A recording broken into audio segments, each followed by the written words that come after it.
Harus saya jaga perasaannya, mungkin saya kasih alasan seperti apa, karena mungkin dalam 1-2 tahun ini kondisinya masih kurang agak mengenakan.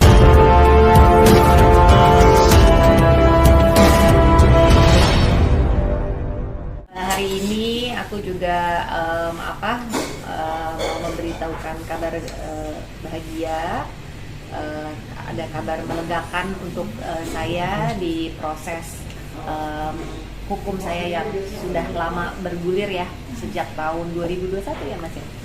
Dari 2021 semenjak saya mengajukan gugatan gitu, dan saya pikir memang ini jalan yang terbaik walaupun penuh dengan lika-liku lah gitu loh, agak menjelimet sebenarnya gitu dengan proses banding, kasasi, tapi akhirnya sekarang sudah inkrah, alhamdulillah gitu. Dan saya juga ucapkan terima kasih yang sebesar-besarnya dukungan dan supportnya kepada kuasa hukum saya, Mas Icat dan Mas Ibnu, yang luar biasa support dari awal sampai terakhir ini gitu. Kalau boleh tahu kemarin inkrahnya dan penerimaan akhirnya seperti apa sih Kak? Kapan dan Dari tanggal berapa ya Mas? Akhir-akhir Februari. Akhir Februari ya. Gitu. Akhir Februari. Jadi memang sepertinya kayaknya prosesnya agak lama di bagian kasasi ya, Pak Bani ya? Di kasasi sih, pada saat udah ke Mahkamah Agung itu ya gitu. Hasilnya kalau kasasi kan ditolak, jadinya tetap mengajukan pada hasil banding ya gitu, seperti itu. Dari hasil dari kan udah inkrah nih, itu mungkin ada hak-hak yang mungkin harus dibagi atau apa, lebih dari kan udah sah nih, udah bisa secara hukum, seperti apa sih? Iya, kalau hasil dari putusan bahwa tetap hadana anak di Budena, biaya hadana anak juga tetap tanggung jawab orang tuanya Bapak Jonathan ya, sebesar 30 juta sebulan per bulan. Di luar pendidikan. Di luar biaya pendidikan. Mungkin sampai sekarang sudah sempat ada yang ditunaikan belum sih Kak? Untuk perihal nafkah anak gitu dari Mas Ijong sendiri? Sampai saat ini sih masih belum sesuai ya. Mungkin setelah ini ya kita harapkan kebijaksanaannya lah. Seharusnya kapan sih Kak 30 juta per bulan itu mulai dikasih ke anak-anak? Seharusnya setelah inkrah sih. Setelah inkrah ini ya. Kemarin tidak sesuai memangnya berapa yang dikasih? Kalau aku sebut nominalnya nanti yang bersangkutan agak ini gitu senewan. Iya pokoknya tidak sesuai lah. Tapi kan yang bersangkutan waktu kemarin dan sampai saat ini masih sibuk menjalani syuting. Betul. Berarti kan ada pemasukan. Betul sekali. Ya harusnya sih begitu ya. Harusnya prioritas utama kan untuk anak-anak, seperti yang selama ini beliau sampaikan lah di beberapa talk show gitu ya. Kalau dia tidak akan lupa sama anak, prioritas buat anak ya, kita harapkan itu sesuai dengan kenyataannya. Tapi Kirina pribadi udah lega kan maksudnya dengan terima hak ini ya, apa yang misalnya nggak dia ngerasa, karena lumayan pasti menguras energi juga kan. Pastinya lega, aku nggak bisa bilang bahagia ya, karena tidak ada yang bisa dibanggakan dari perceraian ini gitu loh. Tapi lega pastinya, karena kayaknya sebagian besar beban itu terlepas gitu loh. Dan memang sesuai dengan kemauan saya, insya Allah kan nanti mau umroh, saya tuh berdoanya tuh semoga saya pada saat saya umroh tuh saya udah ada putusan. Jadi doanya beda kan gitu loh, seperti itu sih. Dengan status yang baru, nah, mungkin sudah terpikir mau kemana gitu ke depannya. Apakah sudah move on mau cari pasangan lagi? Enggak lah, Karena kan udah sah kan? Iya. Enggak lah, kalau itu mah belum ya. Kalau untuk jodoh saya nggak mau ngoyo terlalu gimana gitu loh. Pokoknya sekarang mengalir aja. Terus lagi pula kan fokusnya sekarang buat anak-anak gitu, biar bagaimana mencurahkan perhatian ke anak-anak, karena anak-anak saya tuh lumayan agak posesif sih gitu loh. Saya pergi sedikit, pulang telat sedikit, tidak sesuai dengan yang dijanjikan tuh langsung telepon, video call. Jadi itu aja sih, penting anak-anak dulu. Dina, pemberian 30 juta ini sampai ada jangka waktunya nggak sih, sampai usia berapa anak? Sampai kuliah atau kuliah, andai kata nanti mantan itu tidak kerja lagi, gimana? Tidak ada penghasilan lagi, gimana? Kalau di putusan pengadilan tuh sih biasanya tuh sampai anak mandiri ya, mandiri dalam kategori dia bisa kerja atau segala macam kayak gitu. Kuliah kan masih butuh biaya ya dari dari orang tua kan. Dan Nah, sebenarnya itu- biayanya fluktuatif ya Mas ya. Iya. Nah, andai kata mantan itu sudah tidak kerja lagi, sudah nganggur gimana? Tidak ada penghasilan lagi. Kita nggak pernah ngedoain andai kata mantan Nggak, itu iya. nggak. Kita selalu doain tidak pekerjaan bagus, dia tetap sayang sama anak-anak, bisa ngerawat anak-anak, bisa nafkahin. Itu sih nggak pernah mau berandai-andai yang seperti seburuk itu. Mama, ini kan mama yang paling sebagai orang tua awalnya paling terpukul ya. Artinya dengan keadaan rumah tangga dari Mbak Dena. Iya. Melihatnya seperti apa sekarang dengan memiliki status yang sudah ringan lah bahasanya dari perjalanan hidup seorang Mbak Dena. Nah, prosesnya itu ya mungkin bagi kami keluarga itu bukan 1,5 tahun ini sudah berjalan hampir 3 tahun barangkali ke belakangnya dari mulai terjadi permasalahannya itu. Tapi kita sudah mencoba ya, ini kalau mau mempertahankan rumah tangga ya harus segera ada solusinya, diperbaiki kayak gimana. Tapi dalam berjalannya waktu tidak ada solusi untuk itu ya. Akhirnya di luarannya gembar-gembor harus cerai, harus apa segala macam. Ya udah, jalan terakhir kita karena dari pihak mantan suaminya itu ya tidak ada keinginan untuk mempertahankan rumah tangga. Ya, jadi akhirnya udah ajukan aja kita gugat cerai. Kita pernah nanya ke keluarganya, yang mau ngajuin gugat cerai siapa? Kita pernah ada pertemuan gitu kan ya. Yang mau ngajuin gugat cerai apa? Katanya Dena aja yang ajukan gugat cerai. Jadi pernah dalam satu waktu kita tahu siapa yang mengajukan gugat cerai. Akhirnya kita yang ajukan gugat cerai waktu itu. Nah setelah itu berjalan lama, setelah keputusan itu ada banding ya kan, ada terus kemudian sampai ke kasasi kayak gimana. Kita ikuti terus, kita dampingi. Saya sebagai orang tua, ini anak mau apapun juga dia misalnya menurut pendapat dari pihak lain ya kan, ini akan saya bela terus. Kami keluarga semuanya mendukung dia, setiap sidang, setiap apa kami semua hadir.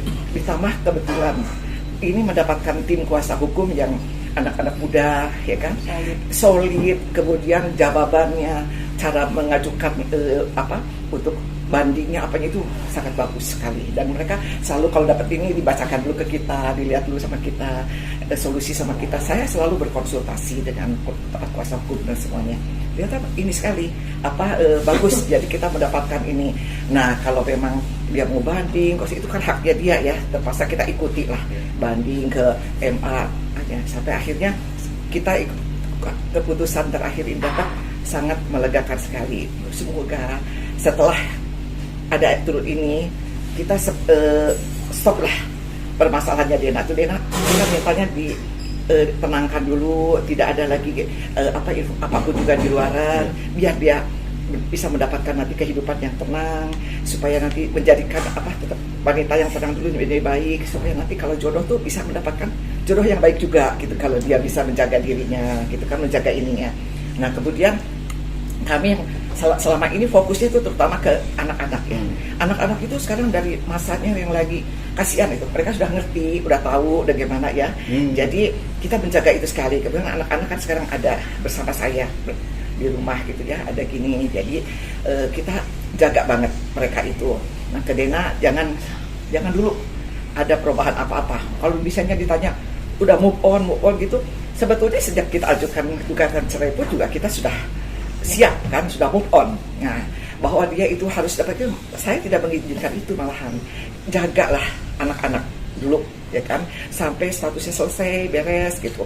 Udah kayak gimana, jangan sampai dia tidak saya izinkan apapun juga dia gitu. Tenang aja, jangan terlalu keburu-buru. Siapa tahu kan nanti Allah memberikan dia yang terbaik kalau dianya bisa sabar gitu kan, menunggu yang terbaik itu. Ini aja yang saya siapkan untuk ini. Anak-anak cucu-cucu ini yang saya ini banget, saya jaga ya hatinya, bapaknya gini. Mengenai hubungan dengan bapaknya, saya harap kalau bapaknya masih punya banyak perhatian gitu, itu bagus. bagi anak itu figur bapak harus tetap ada, ya kan? Jadi tidak akan mengurangi, menolak, menginikan bahwa anak-anak itu di bawah bapaknya atau gimana itu silakan. Itu bagus daripada bapaknya melupakan dia, ya kan? Di dalam ini. Tapi lebih lama di kami, kalau di kami memang keluarganya banyak, jadi yang menjaga anak-anak itu banyak. Kalau kami tanya sih sekarang mereka bahagia gitu kan kayak gini. Di samping semua fokus kepada mereka, ibunya pun juga fokus kepada mereka. Tidak ada pihak lain yang sampai saat ini mempengaruhi ini ke anaknya, ke anak-anak ini. Itu yang saya minta.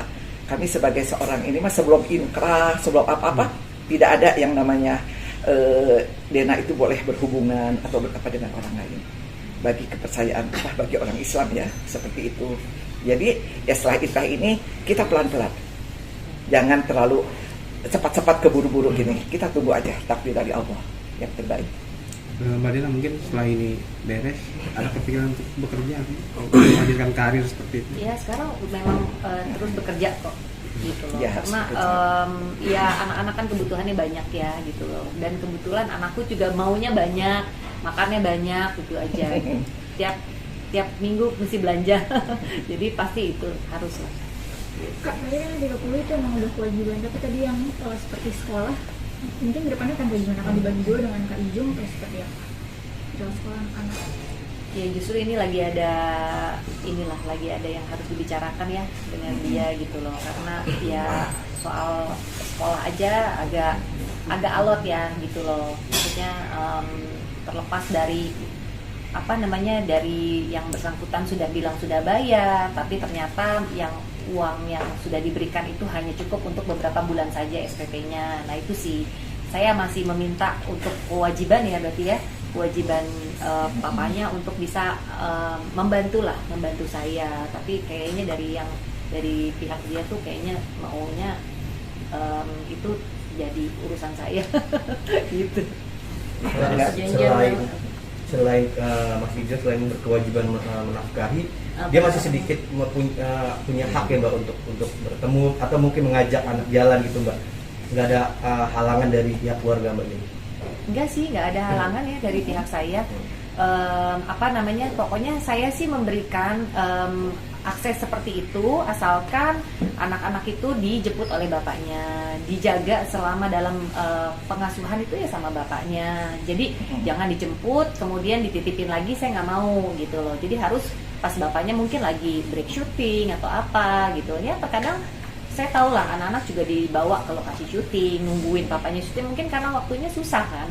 Kadang Sabtu Minggu juga harus bekerja gitu. Saya sih nggak apa-apa asalkan ada bapaknya. Pulang juga harus dianterin langsung gitu loh. Jadi sempat kemarin ada masalah kan pada saat dijemput sama supir dan asisten. Nah itu saya sama neneknya juga kita keberatan gitu loh, karena kita nggak mau terjadi sesuatu kan sama anak-anak. Apalagi aku punya anak perempuan, cuman sama supir sama asisten kan kayaknya bahaya ya. Itu aja sih. Juga kalau lagi sakit kan, lagi sakit. Walaupun waktunya dijemput, anaknya sakit kan kita juga kalau bisa anaknya juga nggak nyaman ya kalau pergi. Itu aja sih. Harus ada yang nemenin nggak sih Mbak? Gitu dari pihak keluarga gitu. Kalau misalkan masih Jung pengen ngajak jalan, enggak ya, enggak ada rasa khawatir. Selama ini dari pihak keluarga saya enggak sampai segitunya. Kan ada bapaknya, kita percaya sama bapaknya. Seperti tadi saya katakan, anak-anak harus tetap punya figur bapaknya. Kalau bapaknya sayang sama dia, mau sama dia, saya bersyukur sekali demi perkembangan cucu-cucu itu ya. Kak, tapi anak-anak sendiri udah minta bisa ketemunya tuh bareng berdua sama mama papanya masih Kak? Ya adalah, yang terutama yang kecil ya gitu loh, suka pernah dalam 8 bulan kayaknya udah 8 bulanan ya berpisah rumah ya. Yang kecil kemudian sempat nangis, terus dia bilang pengen ke taman safari itu berlima. Karena kita pernah kan seperti itu gitu loh, ke taman safari bareng gitu. Terus akhirnya ya itu saya bilang ya udah doa aja gitu loh. Kayak sekarang anaknya mau ulang tahun kan bulan April, terus dia kepengen papanya datang juga. Ya hal-hal seperti itu sih Mbak, yang kadang-kadang mungkin harus saya jaga perasaannya, mungkin saya kasih alasan seperti apa, karena mungkin dalam 1-2 tahun ini kondisinya masih kurang agak mengenakan ya. Kalau untuk saya bisa baik-baik aja ya, saya sebenarnya pengennya baik-baik aja ya. perpisahan ini, toh kan saya udah mengikhlaskan, udah lega juga gitu loh. Tapi mungkin dari pihak sana belum bisa untuk berbarengan dalam mengurus anak yang co-parenting yang baik tuh belum bisa. Tapi selain 30 juta itu Kak, ada perjanjian lain nggak sih Kak? Mungkin dari Kak Dena sendiri ada perjanjian apa tuh? Ya apa misalnya selain 30 juta si mantan harus apa itu ada nggak Kak? Dari Ya. Nggak, harus dilurusin dulu ya. 30 juta itu biaya nafkah anak ya. Ya. Bukan biaya keperluan anak. Anak tuh perlu bayar sekolah. Itu di luar itu putusannya bilang begitu. Ya. 30 juta untuk kebutuhan 3 orang anak di luar biaya sekolah. Dan Biaya- kesehatan ya, ya, dan oke. kesehatan. Ah, itu semua harus dipenuhi. Gitu. Mbak Dena, ini kan sudah sah mungkin kan ada hak juga kan dalam pernikahan kan biasanya ada hak bersama. Mungkin itu seperti apa sih, mungkin dari pihak lawyer juga bisa menjelaskan soal itu. Ada dari Mbak Dena ada permintaan juga terkait itu atau seperti apa? Kebetulan harta gonogini yang nggak ada. Jadi perlu dijelaskan ya. Mungkin selama ini hanya rumah satu saja, tapi itu dalam KPR ya. Jadi sisanya nggak seberapa, itu pun atas nama Dena kebetulan. Tapi itu udah dibagi 2 dari sisanya itu. Berarti cuma rumah ya sampai yang dibagi. Ya. Jadi Sisanya dibagi 2. setelah bercerai pun saya harus cari rumah sendiri Kan. gitu. Tidak tidak disediakan rumah ya oleh yang bersangkutan, Iya. harus cari rumah sendiri, harus ya semuanya sendiri lah gitu loh. Untung masih ada. Untung masih ibunya. ada mama. Jadi anak-anak begitu rumah kejual ditarik semuanya. Berarti rumah yang selama ini ditempati dijual lagi ya? Iya, dijual. Dijual. Karena itu ada proses KPR-nya. Jadi sisanya bagi 2 itu aja.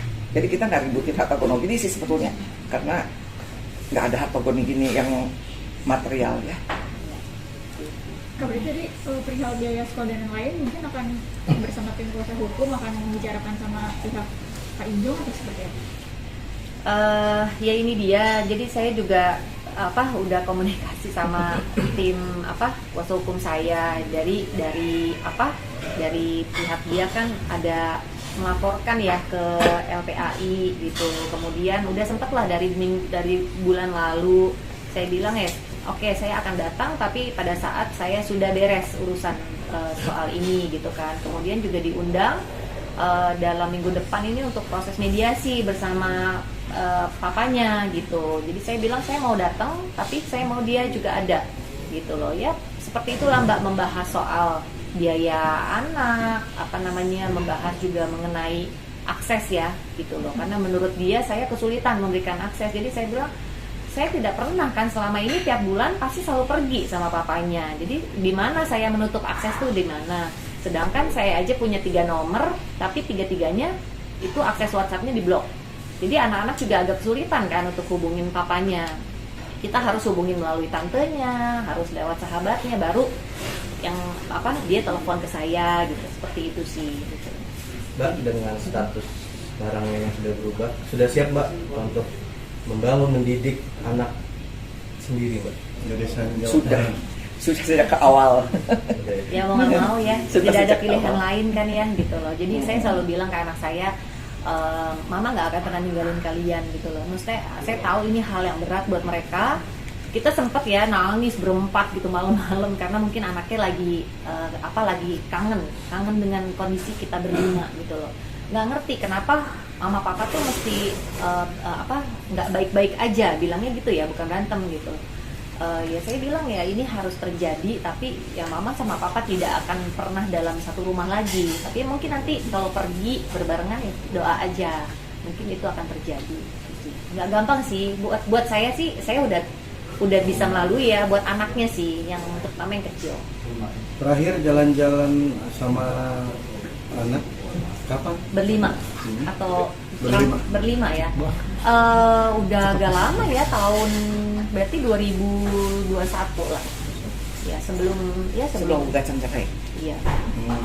Jadi berarti kalian pribadi mau ya kita jalan berlima gitu. Tambah maksudnya ya sebagai Ya buat sahabat, anak sebagai pasti. teman. Iya buat anak pasti, karena perasaan nyaman anak itu kan yang harus kita jaga. Toh kita sudah selesai hubungannya, tapi kan tidak ada nih namanya bekas anak, bekas bapak, kan nggak ada kan.